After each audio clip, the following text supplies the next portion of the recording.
Hi everyone, welcome to my channel. ఈరోజు పెరుగు చట్నీ ఎలా చేసుకోవాలో చూద్దాం.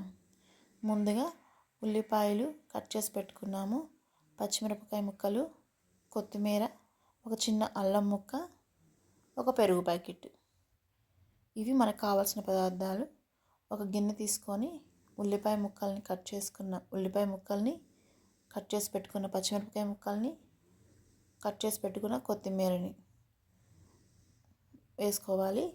అల్లంని కొంచెం కచ్చా పచ్చాగా తొక్కుకొని వేసుకోవాలి.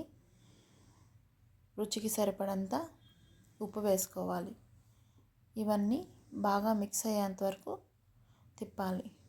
అల్లం ముక్కలు అలా వేయటం వల్ల మనకి తినేటప్పుడు పంటి కింద తగిలి చాలా టేస్ట్గా ఉంటుంది.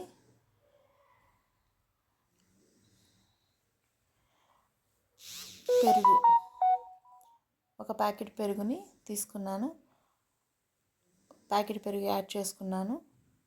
నా ఛానల్ కనుక ఫస్ట్ టైం చూస్తున్నట్లయితే సబ్స్క్రైబ్ చేసుకోండి.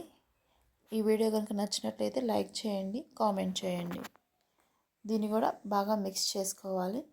ఉల్లిపాయలు, పచ్చిమిరపకాయలు, కొత్తిమీర, పెరుగు బాగా మిక్స్ అయ్యేంత వరకు కలుపుకోవాలి.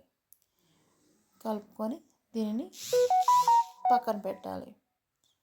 తిరగమాతకి ఒక 2 లేదా 3 టేబుల్ స్పూన్ ఆయిల్ తీసుకొని అది వేడెక్కిన తర్వాత కొంచెం ఆవాలు,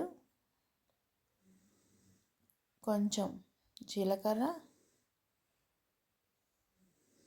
ఒక చిటికెడు పసుపు, వెల్లుల్లి రెబ్బలు ఒక 3 or 4 వెల్లుల్లి రెబ్బలు, కరివేపాకు, తిరగమాతకి ఇవి. ఈ తిరగమాతని ముందుగా కలిపి పెట్టుకున్న పెరుగులో కలుపుకోవాలి. అంతే, ఎంతో టేస్టీ అయిన పెరుగు చట్నీ లేదా మజ్జిగ చారు రెడీ. బాగా తిక్కుగా ఇష్టపడే వాళ్ళకి ఇలా ఉంటే సరిపోతుంది. కొంచెం పలచగా కావాలి అనుకుంటే వాటర్ యాడ్ చేసుకుంటే పలచగా వస్తుంది. Thank you.